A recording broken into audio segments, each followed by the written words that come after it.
श्री शिवाय नमस्तुभ्यम। हम सबको पता है कि आज है 10 जुलाई यानी कि गुरु पूर्णिमा का बहुत ही प्यारा सा दिन है ना। और काफ़ी लोग इस दिन को आषाढ़ी पूर्णिमा भी बोलते हैं। और आज के दिन यानी सावन से ठीक पहले पड़ने वाली पूर्णिमा है, तो हम सभी लोगों को महादेव के शिखर पे विराजमान चंद्रदेव को याद करना है। यानी चंद्रोदय दीपक अगर हम लोगों ने जला दिया आज के दिन अपने ही घर पे, तो माँ लक्ष्मी का तो वास घर में रहेगा ही रहेगा, साथ ही साथ साल भर भोले शंकर की कृपा हम सभी के घरों पे हमेशा बनी रहेगी। ध्यान रखिएगा, इस उपाय को चंद्रेश्वर महादेव के नाम से करना होगा। किसके नाम से करोगे? चंद्रेश्वर महादेव। अब यहाँ पर सुनिएगा कि एक्चुअली में ये उपाय हमें करना कहाँ पे है ना।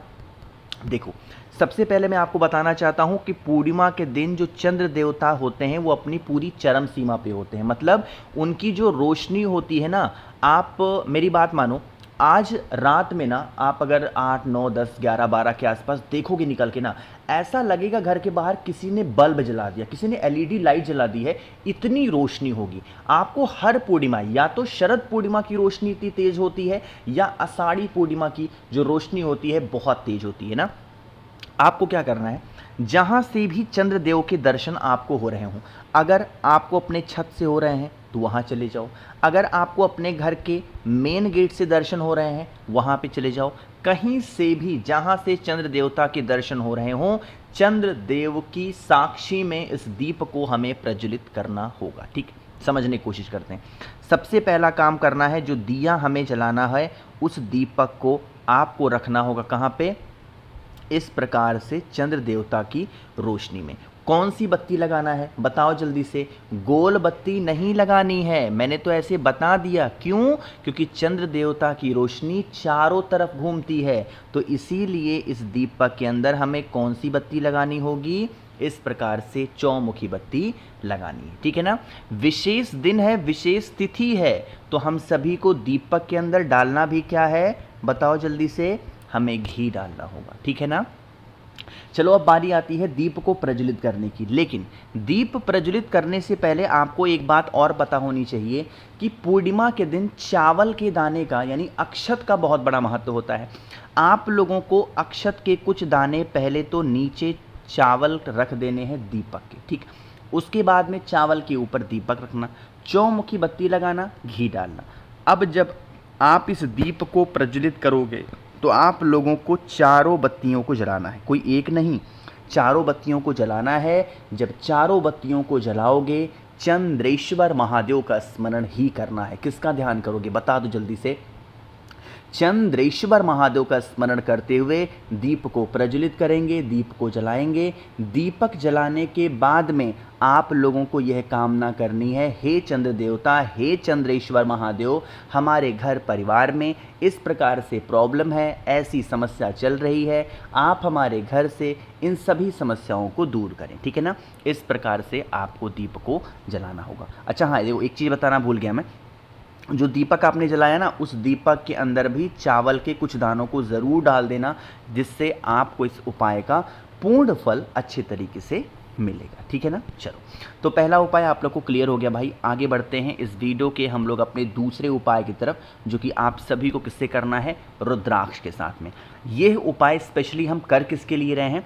जैसे मान लेते हैं आज के टाइम पे चाहे कोई पुरुष हो, चाहे कोई स्त्री हो, या फिर कोई बच्चा हो, है ना, ऐसा देखा गया है अक्सर कि उनकी जो याददाश्त होती है ना, मतलब कोई भी चीज़ कहीं से उठाया, कहीं पे रख दिया, भूल गए। बच्चे हैं, एग्ज़ाम की तैयारी करते हैं, एग्ज़ाम देने के लिए जाते हैं, घर पे तो सब कुछ याद होता है, बट वो जब पेपर देने परीक्षा हॉल में बैठते हैं तो उनको सब कुछ भूल जाता है। अगर ऐसी याददाश्त वीक है, आँखों की रोशनी वीक है, तो आप इस उपाय को करेंगे। इसके लिए आपको एक रुद्राक्ष लेना है, कोई भी रुद्राक्ष। जैसे स्क्रीन पे आप लोग को 12 मुखी रुद्राक्ष दिख रहा होगा ना, बहुत सारे लोग ऑर्डर करते हैं 12 मुखी। आपके पास में जो भी रुद्राक्ष हो, 1 मुखी से लेकर के 14 मुखी तक कोई भी रुद्राक्ष हो, उस रुद्राक्ष को लेना। नहीं मिल पा रहा है तो 5 मुखी रुद्राक्ष तो मैंने सभी को भेज ही रखा है, वो तो होगा ही होगा। अब मान लेते हैं आपके पास में कोई रुद्राक्ष नहीं है, तो तुलसी माता का कोई भी एक चीज़ ले लो, मतलब डंडी ही छोटी सी ले लो, उससे भी काम चल जाएगा, है ना। फिर कहाँ पे जाना है? आप लोगों को एक बेलपत्र को उठाना है और चंद्र देवता की रोशनी में दोबारा से आना है ना। जो रुद्राक्ष मैंने आपको दिखाया उसकी ये जो होल आपको नहीं दिख रही है, ये वाली, इसी होल से, इसमें नहीं समझ में आ रहा ना, इसमें देखो ये जो होल आपको दिखाई दे रही ना, इसी होल से जिस भी इंसान की रोशनी वीक है, जिस भी रोशनी मतलब आँखों की रोशनी, जिसकी याददाश्त नहीं है, जिसको याद करने में कोई चीज़ दिक्कत होती है, या तो तुलसी माता की डंडी को से हल्का सा एक आँख बंद करके देख लेना चंद्र देवता को, या फिर आपके पास में जो रुद्राक्ष है उस रुद्राक्ष की जो होल है, छिद्र हैं, उस छिद्र में से अगर 1 मिनट तक मात्र आप चंद्र देवता की रोशनी में खड़े होकर के चंद्र देवता के दर्शन कर लेते हैं, इससे आपके आँखों की रोशनी भी बढ़ती है। साथ ही साथ अगर आपकी याददाश्त बहुत वीक है, कोई भी चीज़ें याद नहीं हो पाती हैं, तो उसमें भी आपको फ़ायदा ज़रूर मिलेगा। ठीक है ना, अब इतना काम कर लिया। अगर आपने रुद्राक्ष लिया है तो आगे आप इस उपाय को करेंगे।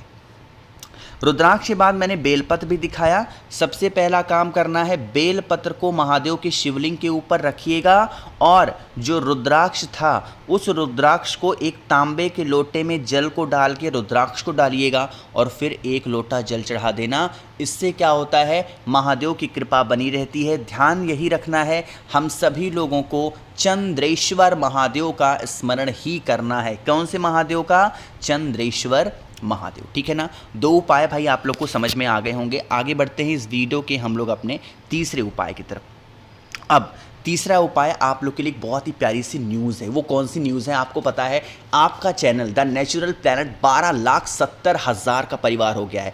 पहले तो इस खुशी में, एंड द सेकेंड वन आ गया है, आपको पता है महादेव का पवित्र महीना सावन, उस उपलक्ष्य में 11 तारीख से लेकर के 16 के बीच में अगर अभी आप ऑर्डर करते हैं तो ये क्या है, राखी है, चांदी, इसमें एक रुद्राक्ष लगे हैं और साइड साइड में चांदी की लेयर लगाई गई है। ये मैं बिल्कुल आपको मुफ्त दे रहा हूँ, फ्री दे रहा हूँ। कैसे?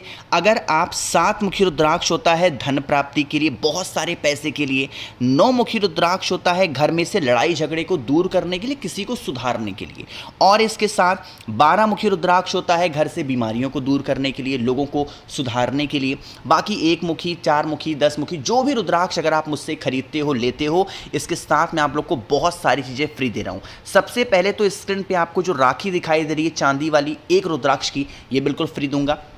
दूसरा आप लोग को देने वाला हूं मैं, स्क्रीन पे दिखाई दे रहा होगा एलईडी का शिवलिंग, जैसे ही जल चढ़ाओगे इनमें से एक लाइट जलेगी जिसका दृश्य बड़ा ही मनोरम सुंदर होगा, ये मैं बिल्कुल आपको फ्री देने वाला हूं। इसके साथ 5 मुखी रुद्राक्ष फ्री मिलने वाला है, 3 मुखी रुद्राक्ष आपको फ्री मिलेगा, रुद्राक्ष की माला अच्छी क्वालिटी की आपको फ्री में मिलेगी, प्लस महादेव का श्रृंगार करने के लिए 50 ग्राम भस्म मैं आपको फ्री दूंगा। एक नई चीज़ मैंने ऐड कर रखी है, 4 स्टिकर श्री शिवाय नमस्तुभ्यम के, ये भी बिल्कुल फ्री दूंगा। तो इन सभी चीज़ों का लाभ उठाना है तो 9005643345 मेरा व्हाट्सएप नंबर है। कैश ऑन डिलीवरी की सुविधा उपलब्ध करा रखी है मैंने, जल्दी से ऑर्डर करें और ऑफर का लाभ उठाएंगे। बहुत ही लिमिटेड टाइम के लिए ऑफर है। ठीक, अब बातें करते हैं आगे उपाय की। जैसे आपके घर में मान लेते हैं कोई इंसान बीमार है, ठीक, क्या करिएगा, गुड़ की 7 डलियाँ लीजिएगा, बहुत ज़्यादा नहीं, गुड़ की 7 डली लो, एक छोटी सी कटोरी में रखो, ठीक, और कटोरी में रख के महादेव के शिवलिंग के पास जाओ। उस कटोरी को शिवलिंग के ऊपर नहीं रखना, महादेव के शिवलिंग के पास में रखेंगे। किसका ध्यान करोगे? बालचंद्रेश्वर महादेव। मैं दोबारा से नाम को बोल रहा हूँ, नोट कर लीजिएगा। कौन से नाम से? बालचंद्रेश्वर महादेव के नाम से वहाँ पे रखिएगा। महादेव से ये विनती करेंगे, हे शिव शंभु, हम ये भोग आपको लगा रहे हैं, आप इस गुड़ के टुकड़ों को औषधि बना दें, यानी कि इसको आप क्या बना दें, औषधि। फिर इसी गुड़ के टुकड़ों को आपके घर का जो इंसान बीमार होगा उसे 7 दिनों में खिला देना। बालचंद्रेश्वर महादेव के नाम से वो इंसान की जो बीमारियां होंगी ना, धीरे धीरे ख़त्म ज़रूर हो जाएंगी। सबसे आखिरी उपाय की बात हम लोग करने जा रहे हैं, जो कि चौथा है, लेकिन जल्दी से करिए वीडियो को लाइक। जिसने अभी तक चैनल को सब्सक्राइब नहीं किया, मेरी आवाज़ आप पहली बार सुन रहे, चैनल को ज़रूर सब्सक्राइब करेंगे। इसके लिए इच्छा पूर्ति का हम ये उपाय करने जा रहे हैं। आज शाम के टाइम पर, रात में इस उपाय को ज़रूर करना है। एक आपको बेलपत्र लेनी है, बहुत ही प्यारी सी सुंदर सी, और दूसरे नंबर पर आपको शहद लेनी है, ठीक है ना, और महादेव के शिवलिंग के पास जाना। पहले थोड़ा सा गंगा जल महादेव के शिवलिंग के ऊपर गिराना, उस गंगा जल के ऊपर शहद का लेपन करना और शहद का लेपन करने के बाद में अपनी मनोकामना कह के चंद्रमौली महादेव का स्मरण करके बेल पत्र को शहद के ऊपर चिपका देना और 1 लोटा जल श्री शिवाय नमस्तुभ्यम का जप करके चढ़ा देना। इससे आप लोगों की जो विशेष होंगी, मनोकामना होंगी, वो बहुत ज़्यादा जल्दी पूरी ज़रूर हो जाएंगी। बाकी मैंने कोशिश की आप सभी को सारी चीज़ों को अच्छा बताने की। वीडियो पसंद आई हो तो लाइक करिएगा, कुछ पूछना है नीचे कमेंट सेक्शन में पूछें, और मेरे जितने भी भाई बहन आवाज़ आज मेरी पहली बार सुन रहे हैं चैनल को ज़रूर सब्सक्राइब करेंगे। श्री शिवाय नमस्तुभ्यम।